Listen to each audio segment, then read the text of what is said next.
Salut à tous. Comme prévu, on se retrouve dans cette deuxième vidéo du mois d'octobre consacrée à Stranger Things. D'ailleurs maintenant je vais essayer de tenir ce rythme d'une vidéo toutes les 2 semaines et puis on verra ce que ça donne. Je vous promets rien, mais on va essayer. Pour ce qui concerne l'actu de la série, on a encore pas mal d'infos, de photos de tournage, de quoi s'attarder dessus pour faire quelques petites grosses théories. Et puis on va aussi parler un peu d'Halloween. Normal, hein, une fête liée à l'univers de la série. Alors on y va sans plus attendre, c'est parti.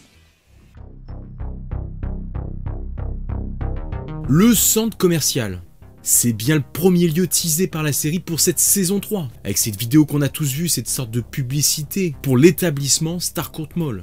Et donc au-delà d'un simple teaser décalé, on pouvait espérer que justement ce lieu ait un rapport plus direct avec la saison à venir. Et c'est chose faite, depuis qu'on a pu voir les photos des jeunes acteurs devant le centre commercial en plein tournage. Sur ces images, on dirait bien que Eleven, Jane, accompagnés de Mike, Will, Max, Lucas et Jonathan, vont bientôt tenter de pénétrer dans le bâtiment. La scène est d'ailleurs tournée de nuit, donc à moins que le magasin fasse des nocturnes. Attendez, on va le vérifier, tiens. Vu qu'on a les horaires. Alors le samedi, ouvert jusqu'à 10 h du soir. C'est pas mal. À la limite, il pourrait attendre Steve à la sortie de son nouveau boulot, vu qu'il est fort possible qu'il travaille ici. Vous vous rappelez? Oh ouais. Soit pour lui demander de l'aide, soit pour lui annoncer quelque chose. Mais en commentaire des photos sur le compte Insta Stranger Things Filming, il est précisé tard dans la nuit. Donc malgré l'éclairage, il est possible que ce soit fermé. Et du coup, ils peuvent probablement essayer de rentrer par effraction. D'ailleurs, dans ce cas, la collaboration de Steve pour leur ouvrir de l'intérieur sera la bienvenue. En tout cas, qu'est-ce qui pourrait amener ces personnages à en arriver là? Sans doute quelque chose lié aux événements étranges se déroulant dans la ville.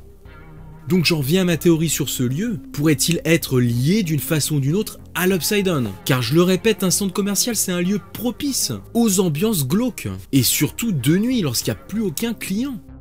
Est-ce que ça pourrait même être le nouvel épicentre du mal, remplaçant le Hawkins Lab?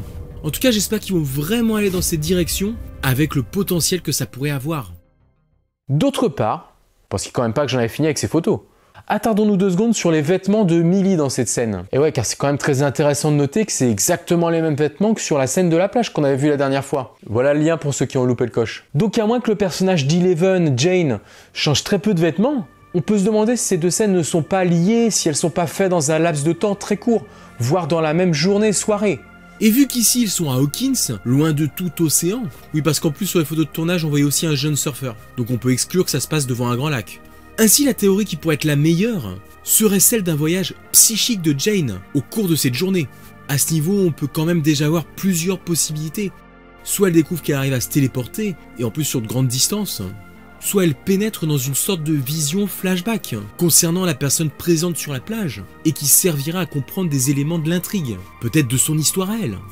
Soit c'est le Mind Flyer, ou alors une autre force néfaste encore inconnue, qui lui joue là un mauvais tour, en envoyant son esprit dans une vision qui pourrait la tourmenter, mais qui ne se serait pas forcément déroulée comme un flashback. Car n'oublions pas que le méga monstre doit maintenant l'avoir dans son collimateur, depuis qu'elle l'a repoussé pour fermer le portail. Elle paraît plus puissante que lui, et il devra sans doute utiliser des moyens détournés, psychologiques, pour l'affaiblir.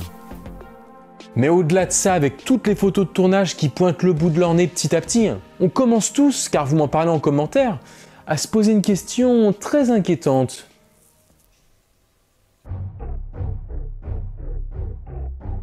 Dustin, on pouvait dans le pire des cas lui prévoir des scénarios des plus funestes.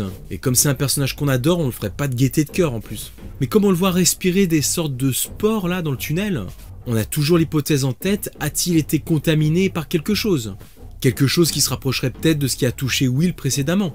Mais voilà, tout cela n'est que spéculation sans réel indice supplémentaire pour venir l'étayer. Pourtant, depuis le début du tournage et l'apparition des premières photos, faut bien reconnaître un truc, il est le grand absent des plateaux de tournage, du moins en extérieur.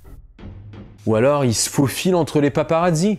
Alors attention, il y a peut-être 1 ou 2 photos avec lui qui m'ont échappé. Mais si c'était le cas, ça resterait quand même bien maigre. Dans cette scène par exemple, où les jeunes héros tentent une sorte d'expédition de nuit, normalement c'est précisément le genre de situation à laquelle Dustin n'hésiterait pas à prendre part. Surtout qu'il y a toute sa bande de potes. Donc, pourquoi on ne le voit pas? Doit-on commencer à trembler pour l'avenir de Dustin? Franchement, je pense pas. Bon, du coup, on peut peut-être penser qu'il sera contaminé, comme je viens de le dire. Ou alors autre chose qu'il mettra sur la touche. On le verra un peu moins dans la saison et il prendrait en quelque sorte la place de Will. Après, comme les showrunners l'ont annoncé, ils veulent le rapprocher de Steve. Peut-être va-t-on plus les voir en binôme ces deux-là, en parallèle de ce que font les autres, comme ça a commencé à être le cas dans la saison 2. Car après tout, on ne voit pas beaucoup Steve non plus sur les clichés. D'ailleurs, Dustin pourrait aussi prendre des distances vis-à-vis de Lucas et de Max. Comme il avait lui aussi craqué pour elle, peut-être qu'ils vont continuer un petit peu ce triangle amoureux et montrer que ça l'ennuie de passer un peu trop de temps avec eux. Enfin, il peut justement être en train d'aider ses amis, en accomplissant une autre mission, ce qui expliquerait qu'il ne soit pas avec le groupe.